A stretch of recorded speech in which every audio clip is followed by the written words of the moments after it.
तो फ्रेंड्स आज के सिनोनिम्स कुछ इस तरह से हैं। Starting with Kindle. दोस्तों आपने सुना होगा किंडल के बारे में, अमेजॉन किंडल नोट। तो वो क्या है, एक तरह की डिवाइस है। मैं आपको फ़ोटो दिखाता हूँ, ये देखिए। इस डिवाइस के अंदर क्या है, हम इलेक्ट्रॉनिक बुक्स को पढ़ सकते हैं, पीडीएफ डाउनलोड करके या ब्राउज़ करके, ई न्यूज़पेपर एट्सेट्रा। हम उन सब चीज़ों को यहाँ पे ब्राउज़ करके रीड कर सकते हैं। तो बेसिकली रीडिंग डिवाइस है, ठीक है।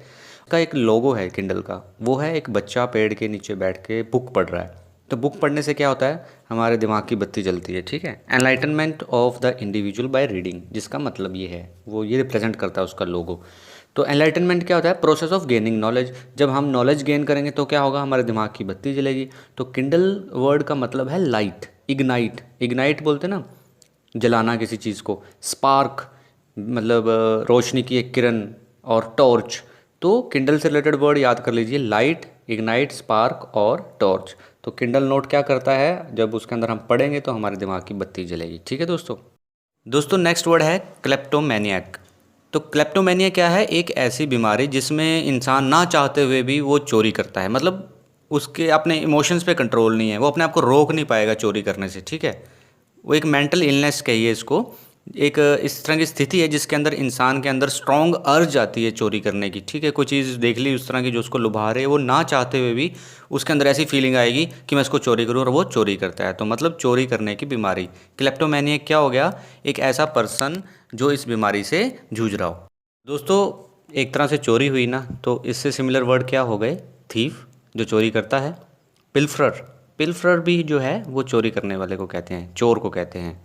रॉबर कह लीजिए, रॉबरी होती है कहीं पे, बैंक रॉबरी, तो कौन करता है, रॉबर। रॉबरी करेगा कौन, रॉबर होगा जो। क्रिमिनल कह लीजिए, एंड बर्गलर। दोस्तों नेक्स्ट वर्ड याद करेंगे, क्लाइडोस्कोप।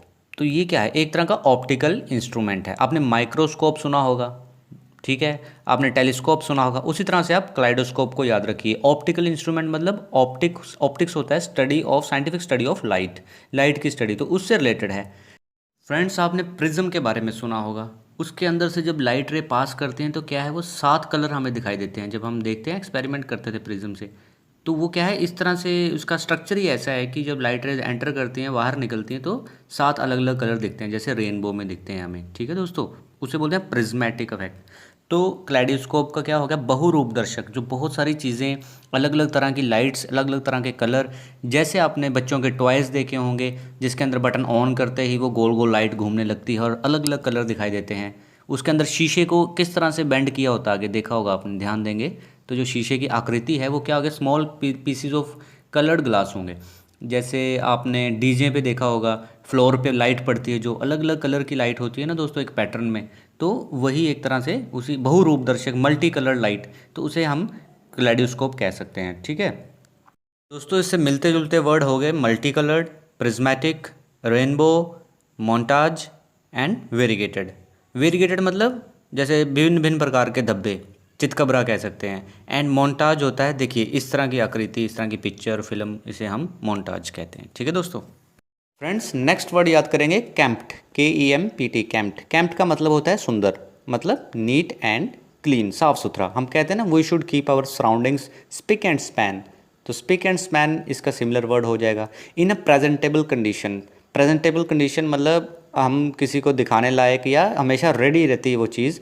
वो कैसे रहेगी, कोई भी चीज़ रेडी है, प्लेस कैसे रेडी रहेगा, जब वो साफ़ सुथरा रहेगा, वेल अरेंज्ड रहेगा। तो प्रेजेंटेबल इसका सिमिलर वर्ड निकाल सकते हैं। एंड ग्रूम्ड बोलते हैं ना, वेल ग्रूम्ड पर्सन। फिर ऑर्डरली मैनर, ऑर्डरली मैनर में चीज़ें रखी होंगी तो अच्छी लगेंगी, नीट एंड क्लीन लगेंगी। और दोस्तों इसी तरह से आप इसको याद रख लीजिए कि कैंप्ड का मतलब है पर्सन और a place which is maintained in neat and clean condition, या फिर वेल अरेंज। दोस्तों नेक्स्ट वर्ड इज़ किंडरगार्टन। तो ये 2 जर्मन वर्ड्स को मिलाकर बना है। मैं इसलिए लेके आया हूँ इसको क्योंकि हम गार्टन की जगह गार्डन बोलते थे बचपन में, इसलिए मैंने सोचा आपको ये वर्ड बताऊँ। तो एक्चुअल में गार्टन का मतलब गार्डन ही है जर्मन में। जैसे किंडर मतलब चिल्ड्रन, गार्टन मतलब गार्डन, ये 2 जर्मन वर्ड हैं, इनको मिलाकर ये वर्ड बना है। मतलब शिशु मंदिर, बाल विहार, जहाँ नर्सरी के में बच्चों को पढ़ाया जाता है, फ्रॉम 3 to 5 years ओल्ड। और इसे हम कहते हैं एक ऐसा स्कूल जहाँ पे वेरी यंग यंग चिल्ड्रन पढ़ाए जाते हैं। तो दोस्तों सिमिलर वर्ड क्या हो जाएंगे, टॉडलर। टॉडलर आपने सुना होगा, जहाँ पे बहुत पॉपुलर वर्ड है आजकल, कि मतलब वो बच्चे जिन्होंने अभी भी चलना सीखा है, ठीक है, who just learn to walk. तो हम इससे रिलेट कर सकते हैं। इन्फेंटाइल मतलब वेरी यंग चाइल्ड, इन्फेंट बोलते हैं ना हम, तो इन्फेंटाइल मतलब बहुत ही यंग बच्चा। तो और क्या है, नर्सरी कह सकते हैं, बेबी सिटर कह सकते हैं, प्ले ग्रुप कह सकते हैं और प्री स्कूल भी कह सकते हैं। तो इसके स्पेलिंग है KINDERGARTEN, किंडर गार्टन। सो दोस्तों आज के लिए ये 5 वर्ड ही, आगे लास्ट आप रिवाइज करते रहिए, इसी तरह से हम 5 5 और याद करते रहेंगे। तब तक के लिए थैंक यू वेरी मच।